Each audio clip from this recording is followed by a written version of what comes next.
salaamaaleykum maa ngi ziar ñëpp man la coach Mbaye ñu gën ma xamee ci Mbaye Ndiaye ma nekk fii ci Pikine Power Fitness centre commercial Khadija ak fi nga xamante ni mooy Dakar Fitness di cité Aline Sow ñu nekk benn groupe nekk benn team nekkul man kese parce que coach yu bari nañ man la coach Ndoye coach Koumba coach Fatima coach Mam Koumba ak coach Kara ak coach Adja benn team la bu tudd team Power Fitness Dakar donc on est des banlieusards daal jaajëf. wàllu entraînement yi programme la benn programme bu ñuy def la du lundi au vendredi lundi dañuy def body attaque mardi step mercredi ñu def gym bâton wala body pompe ama ak renforcement jeudi ñu def body combat vendredi ñu def zumba ak step chorégraphie waaw. léegi lan lañ mën a waxee sport ak alimentation. sport ak alimentation ñoo ànd parce que nit ki mënoo ne da ngay def sport ba pare te sa alimentation doo ko defal parce que mënoo ñëw salle nga ne da nga tu vas perdre du poids parce que da ngay gis benn groupe élèves yi entraîné ci biir groupe bi dina am ñu ndaw dina am ñu am yaram dina am ñoo xamante ni dañuy am yaram de trop ama dina am ñoo xam ne dañuy am yaram ci groupe bi am ñoo xam ne duñu am yaram mais boo xoolee seen différence bu ñu ñibbee seen kër yi leen dong lay doon mooy wàllu alimentation bi kii fi nga xamante ni dafa bëgg a jël perte poids day def benn régime am boo xamante ni moyen de gras lay doon ki nga xamante ni bëgg na am prise de poids moom mun na lekk mais au moins mu moytu li nga xamante ni mooy diwlin bi lu nii ni quoi. léegi alimentation yéen leen koy conseil wala yéen leen wax dañ lay conseil alimentation waaw alimentation bi dañ lay conseil alimentation bi def la programme ba déjà boo ñëwee inscrire ci salle bi dañ lay jox nga def ñu benn liste nga ñuy defal liste bi day doon li ngay lekk yëpp nga ñuy defal du matin au soir léegi ñun ñooy xool ak li adéquat ak sa yaram ñu baare ne lii ak lii ak lii ak lii da nga koy dindi da nga koy éliminer d'ici peu de temps après on va essayer de voir parce que boo ñëwee déjà dinaa jël sa poids ak centimètre mesurer la xool sa taille xool sa cuisse xool sa main xool sa poitrine yëpp dama koy jël après su ko defee ñu def benn challenge bi d'ici 1 mois ñu xool bu fekkee si tu veux perdre du poids ñu xool ñaata poids nga perdre si tu veux prendre du poids ñu xool ñaata poids nga yokk. waaw léegi yow maa ngi bëgg a ñëw ci yow di entraînement. ndax da ngeen koy laaj bulletin de santé wala. waaw fii déjà boo ñëwee dafa am fiche de renseignement lañ lay jox fiche bi dinañ la laaj fan nga dëkk numéro téléphone ñaari numéro la ñuy jël mooy sa numéro yow ak numéro benn seen waa kër pour en cas déjà après dinañ la laaj beneen fiche bi da nga koy remplir ci sa wàllu santé ndax mos nga def opération wala mos nga damm wala am na loolu mos a dal et tout genre yaa xam ban maladie ça dépend waaw. soo xamee maladie bi da koy toog waaw bu ñu xamee sa maladie boo xoolee ci biir cours yi ñuy def dañuy dégg ñuy yuuxu chaque jour option mooy ñi nga xamante ni dañoo feebar ñi nga xamante ni dañuy soog a ñëw ñi nga xamante ni amaguñu rythme cardiaque carrément bu baax parce que entraînement moom ki la gën a baax xol moo la gën a baax santé ki la gën a baax xol moo la gën a baax lépp c'est ça. période bi dañoo gis actuellement moom ñëpp dugg ci fitness lan ngay wax ci loolu moom vague bi ñu jàppalu la. déjà bu njëkk dañ doon wax naan fitness ay fecc la fitness ay léegi lii la lañ daan wax man déjà bi ma ko soog a commencé dama daan jóge Pikine dem di ba Dakar immeuble Kébé de passage di salut sama grand Sakoura moom moo formé Sakoura Gueye moom moo formé nu ma mel moom la xam nga jóge fa daan dem sama gars yi ay pro élite xam nga ay ñoom coach yi fa nekk yëpp maa ngi leen di bëggee yéen ñëpp di leen ziar waaw xam nga bu ma ñëwee ñu ne Mbaye da ngay fecc bu may soog a ñëw fii ay ñaari élèves fi nekkoon bu may soog a ñëw fii ñaari élèves fi ne xaw ma ñett ñoo fi nekkoon te maa leen fi indi woon sama propre gré xam nga di jox di liggéey kese la ak jàng de formation mbedd yi nag bëri na ay coach dëkk bi bëri na ay coach mais ku ci deful formation moom bu yeboo nga jàpp ne carrément sa coaching des na parce que ñi ngay regroupé di leen entraîner ku ci ne war nga xam santeem war nga xam lan moo koy metti ndax mus na am blessure wala damm wala dara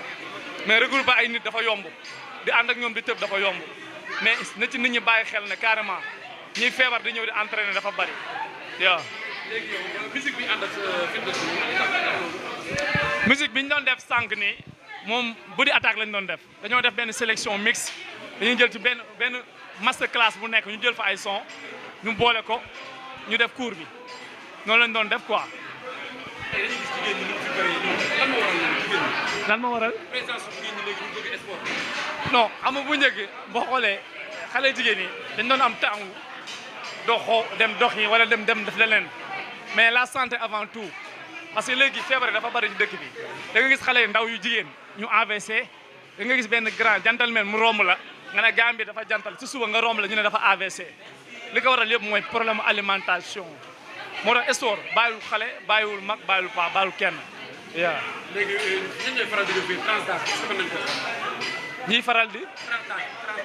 tranche d'âge bi premier âge deuxième âge ba troisième âge yëpp a fiy ñëw. mais troisième âge bu ñu ñëwee ñoom ban façon entraînement nga leen di digal. troisième âge bu ñu ñëwee mooy suñu moromu yaay yi ak suñu moromu papa yi soxlawul ñuy def intensité bu bari leen nag lañ leen di laaj da ngay ñëw ñu xool lan moo la dal yaa booy wala papa lu la dal wala rax lan boo ñu expliqué ñu defal la benn programme mais ce programme yëpp li ñu lay defal yëpp ay maintien lay doon. maintien tapis vélo jël ay bâton wala ñu jox la ay poids 1 kilo 50 di la ci defloo ay quelques mouvements pour essayer de renforcer muscle bi kese parce que benn âge moom soxla woo ay tëb nii di joxe lu bari. te dañoo gis léegi xale yu góor yi ñoo ci entraînement protéine. non protéine ñi koy jël bari na parce que souvent ak période tàngoor bi nii gars dañuy bëgg été bi nii xam nga jël ay protéine ay masse bu ngand pour ubbi lu bari mais protéine dafa am nu ñu koy jëlee nit mënoo di def musculation bu metti te doo jël protéine mais ak protéine bi nga war a jël ak foo protéine boo war a jël parce que déjà protéine dafa bari des fois nga gis koo xamante ni protéine yi li nga war a développer d'ici 3 mois mu développé ko benn 1 mois ëpp sa yaram bi ba nga neewi nga foog na yow da ngaa ngande fekk na graisse kese nga gis naa ci jeunes yi bari yoo xamante dañuy jékki-jékki dox di fat parce que seen xol yi lay ëpp day ëpp sa xol yi da lay sonal boo duggee salle dafa am moniteur boo duggee salle nga dem ci kii def musculation nga ne ko dama ñëw pour prise de masse mu ne la ak lii ak léegi ngay def mais la plupart ñu bari bu ñu duggee salle dañuy dem di xëcc di wàcce rek di gaañ seen bopp duñ ci xam dara bu ñu jugee ñu ne fan lañ gaañee ñu ne non salle bi ñu demoon salle bi xamul dara nee na fekk ñoo gaañ seen bopp coach yi ci salle bi dañuy sonn ku ñëw salle demal ci coach ngir yàlla ak yonent bi man xam naa ci dara parce que man musculation laa doon def avant coach musculation laa doon def di yëkkati lu ma neex ci salle bi mais dama jékki-jékki ma lancé wu ci côté fitness boole ko ñoom ñaar yëpp mun naa def musculation que mun naa def fitness. tey jigéen ñi ñëw fii ci entraînement ñoom lan lañ gën a bëgg yokku poids wala masse wala. donc xale jigéen ñi moom la plupart bu ñu fi ñëwee renforcement abdos ventre plat hanche ak fesse moo la fi indi. mais loolu ci ñaata fan nga koy liggéey ak ñoom. loolu boo ñëwee déjà dañ lay defal benn programme boo ñëwee dañ lay defal programme parce que mënoo entraîner ba pare bu ñu waxantee dëgg rek te yàlla tax coach bi ñëw def la li mu lay def loo yëpp nga pare au lieu nga dem sa kër nga tëdd nga récupérer nga dem doxi récupération doo ko am fii ba suba doo jàpp fii ba suba doo am sa entraînement parce que li nga war a ki la dàq récupérer moo la gën a gagné muscle. récupération yi ci nan lay demee yow lan nga conseillé nii récupération. comme déjà man su ma jugee sport dafay dem sama kër sangu ba pare ma sangoo def li ma war a def jàpp julli détails yi su ma paree damay tëdd defar sama lekk déjà comme guddi gi nii pour ananas ay jënd pour ananas laay jënd des fois ma def ci gouléria des fois ma jël ko noonu kese lekk ko guddi gi moom maximum de fruits laay lekk su ma lekkee ba pare nag tëdd journée bi temps bu ndaw bu ma am pour récupérer dama koy tëdd récupérer. ma ñëw ci wàllu alimentation est-ce que dina def sport ba pare dem lekk ay dugub. déedéet munoo lekk entraîné ba pare dem sa kër guddi déjà yàpp guddi moom bu 20h xasee ba jot nit ñee ko bëgg rek mais baaxul yàpp moom moins de 18h 19h heure boobu doy na parce que balaa muy rees ça fait 8 heures de temps déjà boo tëddee ban heure ban ñaata temps ngay tëdd taf ngay yeewu dem xëy yàpp ba reesul nga xëy tegaat ci pat mburu pat la yëpp pat la nga jël tegaat ko ci añ bi ñëw nga dóoraat ci ceeb bi nin bi da ngay bëri cholestérol di gis nañu genre bëri ku mel ni man biir dañuy gàdde. waaw genre biir yi nan la koy wàññee. te biir li koy wàññee mooy alimentation lekk kese la da ngay gis koo xam ne nooy jàpp ay dibeeg lekk yàpp dibi foog ne bu ko lekkul noosoo mais téeméer sax da nga ko yor nga noos loolu laa gëm téeméer da nga ko yor nga noos. lan ngay wax ci ñi nga xam ne dañuy naan ndox mu sedd bay gis ñu biir ngante ndox mu sedd moo koy def. si déjà parce que fii boo ko lee li ñuy lekk yëpp muy ceeb beeg sauce yëpp dafa am huile am cholestérol boo ko lekkee boo ciy teg ndox mu sedd mu koy def graisse diwlin boobu diwlin bi léegi baaxul da nga koy teg sax mu way léegi nag boo imagine soit nga lekk lu niin loolu jëlaat ndox mu sedd teg ko ci mooy indi biir yu tëmb yooyu biir mi jékki-jékki tëmb def benn ngandi espace yooyu. léegi ndax nit dina entraîné nii di naan ndox mu sedd. donc déjà boo entraîné sa température day yokk sa palpitation day yokk de préférence li ñu conseillé mooy soo entraîné waroo naan lu sedd boo entraîné waroo naan lu sedd parce que sa rythme cardiaque day yéeg trop parce que boo xoolee boo tekki sa loxo bi da ngay sentir battement bi day yokk tëf niveau bi day yokk kon déjà war nga mën a toog tuuti sax ba apaisé wu wala ba sa kër ba dal booy naan ndox mu sedd nga soo ko naan. mais ban conseil ngay jox actuellement jeunesse bi nga xam ne ñu ngi pratiquer sport bi at bi nit ndaw bu ci sport ban conseil ngay jox. li may conseillé ci jeunesse bi mooy gars yi buñ kenn nax sa bopp la santé avant tout nit soo wërul doo mën a def dara soo wërul doo mën a uti doo mën a def dara c'est préférable li may conseillé déjà nga gis koo xam ne daa tuuti sax mu ne man damaa ndaw lan laay dem di entraînement fekk ne moo ëpp graisse sax ki taxaw am yaram loolu day am nit dina tuuti sax mais day bari graisse parce que déjà graisse bu bëree sa xol bi mooy waral boo doxee tuuti ngay apat parce que xol bi day soxla liberté xol bi day soxla liberté boo xam ne day moomal boppam xam nga maay conseillé ñëpp nag muy xale muy pa muy mag muy ndaw feebar yi bari na ci dëkk bi hypertension yi dialyse yi AVC paralysé lépp mu ngi jëkk yi bari na trop te li lay dimbali mooy sport premier médicament mooy sport ñun on est là benn équipe lañ ku soxla sax lu mu tudd personal training fekk la ba sa kër sax bu ko jaree dañ koy def boo bëggee ñëw matinal bi suba gi ñun ñoo ngi fi dañuy liggéey matin dañuy liggéey soir waaw. léegi nag ban si la tey gisul seen bëcc bi ñu nekk entraîneur ban message bi non vétéran yi dafa bari léegi coach yi dafa bari torop sax léegi ku jóg rek ngay gis gars yi ku jóg ne coach la mais coach da ngay jàng nekkul teg musique di tëb di dal mouvement booy def war nga xam mouvement bi lan lay liggéey war nga xam mouvement bi lan moo ko tax a jóg war nga li nga war a njëkk a xool aussi mooy sécurité bi élève buy def mouvement bi war nga ko expliquer sécurité bi ni ngay defee sa sécurité pour booy def mouvement bi nga war a blessé wu mais déjà léegi coach yi dañoo bari torop ku jóg sol benn ensemble benn kii rek ne non coach la mais balaa ñuy xam coach yi nit taxaw liggéey nga xam ndax kii coach la wala du coach man Sakura moo ma formé mais formé naa 6 personnes yoo xamante ni ci man lañ nekk ba ku ci nekk yaa ngi sa liggéey di job sant yàlla. rythme musique bu ngeen utilisé waale ci biir fitness bi yéen a nekk ñoo xam ne dafa nekk benn association boo xam ne yéen a wax ne musique bi lii lay àndal rythme bi lii lay àndal wala nu mu demee ci musique boobu. moom musique yi ñuy def les mills bi ñu doon def sànq les mills la ñoom ñoo créé body attaque ak body combat ay body step ak yooyu ñoom ñoo créé ci loolu la ñuy sukkandiku di def parce que ñoom lépp lu ñu def rek am na sécurité dañ naan la mouvement bi sécurité bi lii ak léegi te gars yi jànguñ man def naa sama formation toog jàpp sama sel bu ma gisaatee beneen formation li may conseillé coach yëpp mooy ñu dem defi formation waaw man loolu laay conseillé ñëpp. léegi coach Mbaye ku ko bëggoon jot fan ak fan la koy fekk. man ku ma bëgg a jot déjà sama base Pikine la fii laa sosoo lépp lu ma am Pikine ma ko may fu ma nit ñi xamee Pikine lañ ma xamee fii laa xam fii laa juddoo fii laa yaroo fii laa màggee mais maa ngi Pikine maa ngi cité Aline Sow derrière station Oualibia bi ñu ngi foofu Dakar Fitness numéro téléphone bi 77 214 78 04 78 129 189 68 69 wala 405 91 81 muy coach Ndoye waaw. waaw di tëjee jàmm ak salaam di ñaanal ñëpp jàmm di ñaanal ñëpp salaam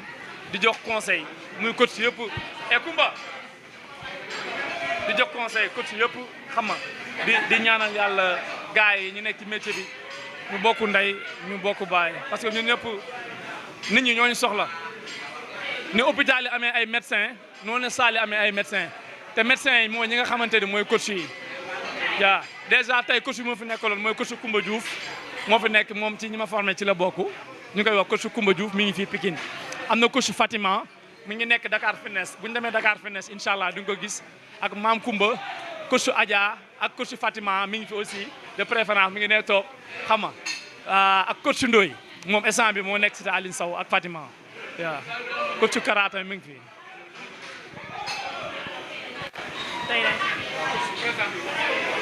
salaamaaleykum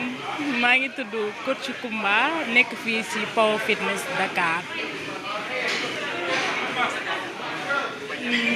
waaw sama jaar-jaar moom du woon lenn lu dul ñëw juste Power Fitness étant élève coach Mbaye gis samay compétences ci la ma par la suite ci la ma formé et tout dama koy sant di ko gërëm aussi bu baax ci loolu noonu li ñaan yàlla jëmal liggéeyam kanam incha allah rabbi. waaw des fois nga gis ñi nga xamante ne tey dañuy am yaram juste que pour dañuy ñëw pour wàññi seen poids ñi nga xam ne surtout la plupart des jeunes filles léegi biir bi moo leen sonal ñi nga xamante ne aussi fees lañ bëgg et tout évolution bi daal da ngay gis ne que léegi da ngay def cours sax jigéen ñi ñooy ëpp que góor ñi ci biir salle bi te franchement loolu moom suñu fierté la tey da ngay gis ne que yow en étant jigéen taxaw ci kaw podium di leen suivre et tout di leen jox ay cours ñoom aussi ñu nangul la ko kon loolu duñ def lu di ko rafetlu bu baax a baax te di leen encouragé aussi ñuy gën di ñëw salle incha allah di jéem a xool façon cours bu nekk na dinañ ko fekk bu soobee yàlla dañ fekk maximum de coach yu compétent yi dañ defal lépp luñ bëgg bu soobee yàlla. en tant que jigéen yow jigéen ñi bu ñëwee plus souvent lan la ñuy wax lan la ñuy liggéey ak lan la ñuy gën a bëgg ñoom hanche yi waaw des fois dañuy ñëw dañuy essayer surtout si biir yi surtout waaw dañuy toj biir bi ak ñi nga xamante ne aussi dañuy bëgg a yokk poids tuuti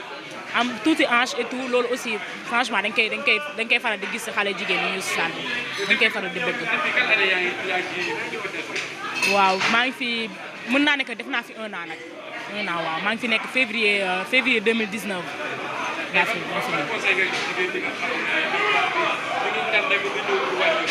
waaw incha allah bu heure bu ñu paree pour ñëw rek maa ngi leen di conseiller que ne lekk dëgg la lekk bu baax neex na torop mais soo ko wàññee aussi dafa baax parce que mën nga lekk lu neex nga toog sa kër doo xam suukar bi nekk si sa kii quantité bi nekk sa yaram xorom bi aussi même chose man dama leen digal juste que ñu dugg si biir salle bi ku mu nekk fii ku mu nekk feneen ak feneen nañ dem ñu xool seen bien-être parce que la santé avant tout lépp looy def ci àdduna bu sa santé jiituwul doo ko def.